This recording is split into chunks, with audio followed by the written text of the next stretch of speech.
ஆன்மீக பக்தர்களுக்கு வணக்கம். சாய் சத்சரிதத்தில் இந்த 5வது அத்தியாயம் மிக முக்கியமானதாகும். சாய்பாபா தோன்றிய இடம், சாய்பாபாவின் சீரடி வருகை, சாய்பாபா பயன்படுத்திய பொருட்கள் பற்றியது. இதை மனதில் நன்கு உள்வாங்கி சாய்பாபா பக்தர்கள் அனைவருக்கும் இதை பகிர்ந்து சாய்பாபாவின் அருளை பெறவும். அத்தியாயம் 5 2 பகுதிகளாக கொடுக்கப்பட்டுள்ளது. சாந்த் படீலின் கல்யாண கோஷ்டியுடன் பாபாவின் வருகை, வரவேற்கப்பட்டு சாயி என அழைக்கப்படுதல், மற்ற ஞானிகளுடன் தொடர்பு, அவருடைய உடையும் அன்றாட நிகழ்ச்சி நியதிகளும். சாந்த் படீலின் கல்யாண கோஷ்டியுடன் பாபா திரும்புதல்.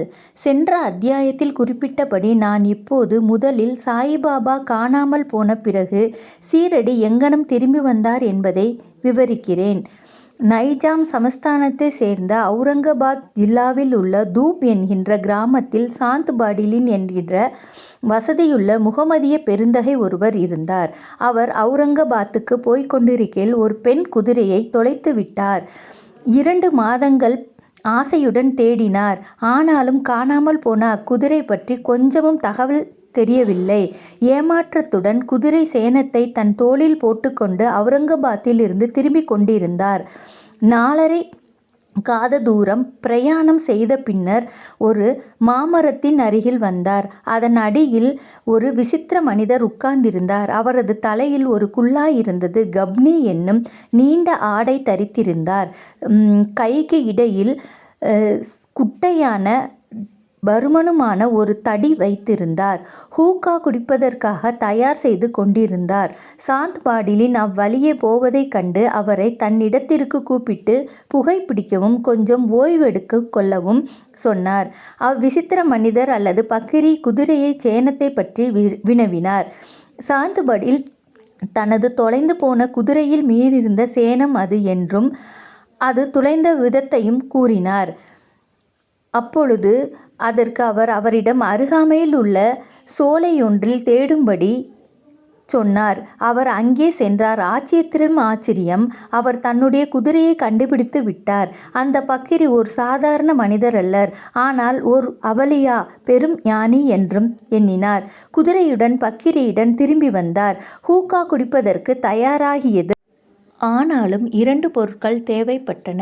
குழாயை பற்ற வைப்பதற்கு தேவையான நெருப்பு, 2வது ஒரு துண்டு துணி நனைப்பதற்கு தேவையான தண்ணீர். பக்கிரி தனது கத்தியை எடுத்து அதை வலிய நிலத்தில் நுழைத்தார். அதிலிருந்து எரியும் ஒரு நிலக்கரி நெருப்பு துண்டம் வந்தது. அதை அவர் குழாய் வழி இட்டார். பிறகு தமது சட்காவை தரையில் அடித்தார். அந்த இடத்திலிருந்து நீர் கசியத் தொடங்கியது. சாபி நனைக்கப்பட்டது. பிறகு பிழியப்பட்டு குழாயில் சுற்றப்பட்டது. இங்கனம் எல்லாம் முடிந்த பின்னர் பக்கிரி ஹூக்கா குடித்துவிட்டு சாந்த் படீலுக்கும் புகை கொடுத்தார். இவற்றையெல்லாம் கண்ட சாந்த் படீல் வியப்புற்றார். பின்னர் அவரை தமது வீட்டிற்கு அழைத்துச் சென்று விருந்தோம்பல் செய்தார். மறுநாள் அவர் படீல் வீட்டிற்கு சென்று சில நாள் பாபா தங்கியிருந்தார். தூப் கிராமத்தின் அதிகாரி ஆவார் படீல். அவருடைய மனைவியின் சகோதரனது புதல்வன் கல்யாணம் செய்யப்படவிருந்தான். சீரடியில் மணப்பெண் தேர்ந்தெடுக்கப்பட்டாள். எனவே சீரடிக்கு புறப்படுவதற்கு படீல் குடும்பம் தயாரானது. சாய்பாபாவும் கல்யாண கோஷ்டியுடன் கூட வந்தார். கல்யாணமும் எவ்வித சிரமமும் இன்றி முடிவடைந்து கோஷ்டியுடன் தூப் திரும்பினார். கல்யாண கோஷ்டி தூப் கிராமத்திற்கு திரும்பியது. ஆனால் பக்கிரி மாத்திரம் சீரடியிலேயே இருந்தார். பின்னர் அங்கேயே எப்போதும் இருந்தார். சாயி என்னும் பெயரை பக்கிரி எப்படி அடைந்தார்? கல்யாண கும்பல் சீரடியை அடைந்ததும் கண்டோபா கோவிலுக்கு அருகிலுள்ள ஓர் ஆலமரத்தடியில் வந்து தங்கினர். கண்டோபா கோயிலின் பரந்த வெளியில் வண்டிகள் அவிழ்த்து விடப்பட்டன. கோஷ்டியில் உள்ளவர்கள் எல்லாம் ஒவ்வொருவராக இறங்கினர். பக்கிரியும் கீழே இறங்கினார். இளம் பக்கிரி இறங்கிக் கொண்டிருப்பதை பகத் மஹால் சாபதி கண்ணுற்றார். உடனே யா சாயி வரவேண்டும் என்று வினவினார். அதிலிருந்து மற்றவர்களுக்கு அவரை சாயி என்று அழைத்தனர். அதிலிருந்து அவர் சாயிபாபா என்னும் பெயரால் அறியப்பட்டார். மற்ற ஞானிகளுடன் தொடர்பு. சாயிபாபா மசூதியில் தங்கத் துவங்கினார். தேவிதாஸ் என்ற ஒரு ஞானி பாபா வருவதற்கு பல ஆண்டுகளுக்கு முன்பமே சீரடியில் தங்கியிருந்தார். பாபா அவர்தம் நட்பை விரும்பினார். அவருடன் மாருதி கோயிலிலும் சாவடியிலும் தங்கியிருந்தார். சில சமயங்கள் தனியாகவும் இருந்தார். பிறகு ஜான்கிதாஸ் என்று மற்றொரு ஞானியும் வந்தார். பாபா அவருடன் பேசிக் கொண்டிருப்பதிலேயே பெரும்பாலான நேரத்தை கழித்தார். அன்றி ஜான்கிதாஸ் பாபா தங்கியிருந்த இடத்திற்கு செல்வார். அங்கனமே புந்தாம்பேயில் நின்று இல்லறத்திற்கு வைசிய ஞானிகர் கங்காதீர் எப்போதும் சீரடிக்கு வந்தார். சாய்பாபா தம் இரு கைகளாலும் தண்ணீர் குடத்தை தோட்டத்திற்கு நீர் பாய்ச்சுவதற்கு எடுத்து சென்றபோது முதலாக அவர் கண்ட கங்காகீர் ஆச்சரியப்பட்டு வியந்து கூறியதாவது: சீரடி ஆசீர்வதிக்கப்பட்டது. அது விலைமதிப்பில்லாத முடியாத வைரத்தை பெற்றிருக்கிறது. அம்மனிதர் இன்று தண்ணீர் சுமந்து கொண்டிருக்கிறார். இம்மனிதர் இன்று தண்ணீர் சுமப்பது வெறும் சாதாரண செயல் அல்ல. அவர் சாதாரண மனிதரும் அல்ல. சீரடி ஒரு புண்ணிய தலமாகும். அது ஓர் வைரத்தை பெற்றிருக்கிறது.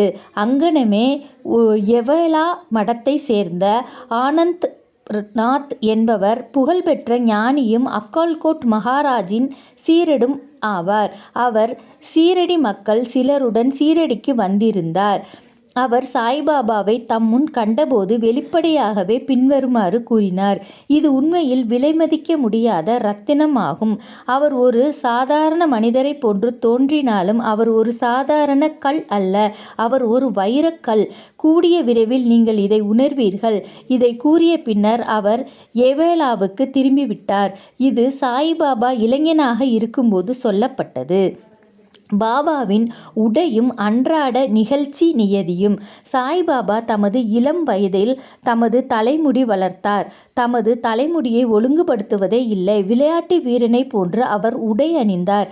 அவர் ராகாதாவிற்கு சென்றிருந்தபோது ஜெந்து ஜாய் ஜூய் ஆகியவற்றின் சிறிய புஷ்பங்களை கொணர்ந்து தரையை சுத்தப்படுத்தி காய்ந்த நிலத்தை கொத்தி அவற்றை பயிர் செய்து தண்ணீர் விட்டார்.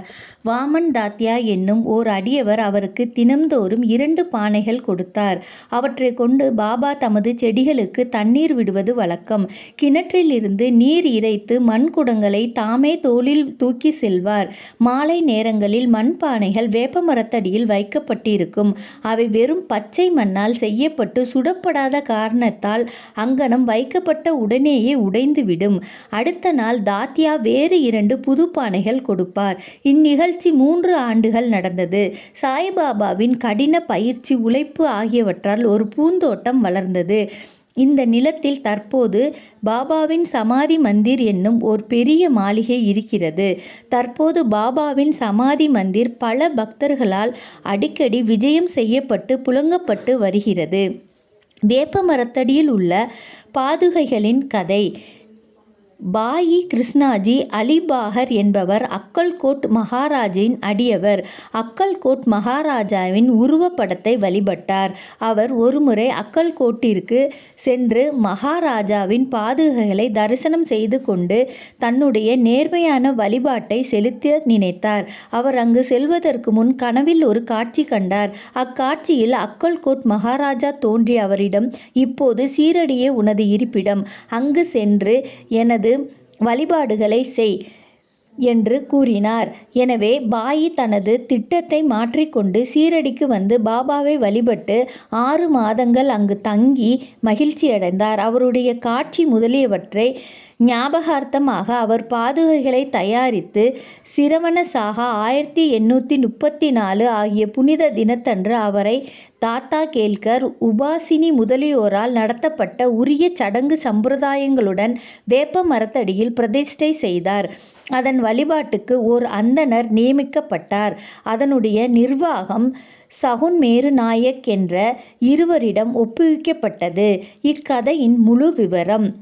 தானேவை சேர்ந்த திரு பி.வி. தேவ் என்ற ஓய்வு பெற்ற மம்மலத்தார் சாய்பாபாவின் ஒரு பெரிய பக்தர். அவர் இந்த விஷயத்தை பற்றி சகுன் மேரு நாயக், கோவிந்த் கமலாக்கர் தீசித் இவர்களிடம் விசாரித்து பாதுகைகளை கொண்ட ஒரு கட்டுரை சாயி லீலா தொகுப்பு 2 எண் 1 25ஆம் பக்கத்தில் பதிப்பித்துள்ளார். அது கீழ்க்கண்டவாறு உள்ளது. 1834 பம்பாயைச் சேர்ந்த டாக்டர் ராமாராவ் கோதாரி ஒரு தடவை சீரடிக்கு பாபாவின் தரிசனத்திற்கு வந்தார். அவரது கம்பவுண்டரும் அவரது நண்பர் பாயி கிருஷ்ணாஜி அலிபாக்கரும் அவருடன் வந்தார்கள். கம்பவுண்டரும் பாய்பியும் சகுனமேரு நாயக் உடனும் கோவிந்த் கமலாக்கர் தீசித்துடனும் நெருங்கிய நண்பர்களாவார். சில விஷயங்களைப் பற்றி இவர்கள் பேசிக் கொண்டிருக்கையில் சீரடி சாய்பாபா முதல் விஜயம் செய்தது புனித வேப்ப மரத்தடியில் அமர்ந்திருந்தது நினைத்தார்கள். பாபாவின் பாதுகைகளை பிரதிஷ்டை செய்வதற்கு எண்ணி அவற்றை சாதாரணமான கல்லில் செய்வதற்கு இருந்தனர். அப்போது பாயியின் நண்பரான கம்பவுண்டர் தனது எஜமானரான டாக்டர் ராமாதேவ் கோதாரியிடம் இதை தெரிவித்தார். இதற்கான அருமையான பாதுகைகளை அவர் தயாரிப்பார் என்று யோசனை கூறினார். அனைவரும் இந்த யோசனையை விரும்பினர். டாக்டர் கோதாரியிடம் இதை பற்றி தெரிவிக்கப்பட்டது. அவரும் சீரடி வந்து பாதுகைகளின் திட்டத்தை வரைந்தார். கண்டோபா கோயிலில் உள்ள உபாசினி மகாராஜாவிடம் அவர் சென்று தனது திட்டத்தை காண்பித்தார். உபாசினி அதில் பல முன்னேற்ற திருத்தங்கள் செய்து தாமரை புஷ்பங்கள், சங்கு, சக்கரம், மனிதன் முதலியவற்றை வரைந்து வேப்ப மரத்தடியின் உயர்வை பற்றியும் பாபாவின் யோக சக்தியை பற்றியும் உள்ள பின்வரும் ஸ்லோகத்தை அதை பொறிக்கலாம் என்று யோசனை கூறினார். அந்த ஸ்லோகம் பின்வருமாறு: சதா நிம்ரிசஸ்ய மூலாதிவாசத் சுதாஸ்திராவிணம் திக்தமப்யப்ரியம் தம் தரும் கல்பவ்ருஷாதிகம் சாதயந்தம் நாமாமீஸ்வரம் சத்குரும் சாயிநாதம். இதன் அர்த்தம்: நான் சாயிநாத் பிரபுவை வணங்குகிறேன். வேப்ப மரத்தடியில் அவரது நிரந்தர இருக்கையிலால் கசப்பாகவும் இனிமையற்றதாகவும் இருப்பினும் அமிர்தத்தை கசிகிறது. அம்மரத்தின் கசிவு அமிர்தம் என்றும் அதன் குணப்படுத்தும் தன்மையால் அழைக்கப்படுகிறது. கல்ப விருஷத்தை விட சிறந்தது என்றும் கூறுகிறார்கள். சீரடிக்கு கம்பவுண்டர் மூலம் அனுப்பப்பட்டன. பாபா அவற்றை சிரவண பூர்ணிமா அன்று பிரதிஷ்டை செய்ய வேண்டும் என்று சொன்னார். அத்தினத்தன்று காலை 11 மணிக்கு பாதுகைகளை கண்டோபா கோவிலிருந்து துவாரகாமயி மசூதிக்கு ஜி.கே.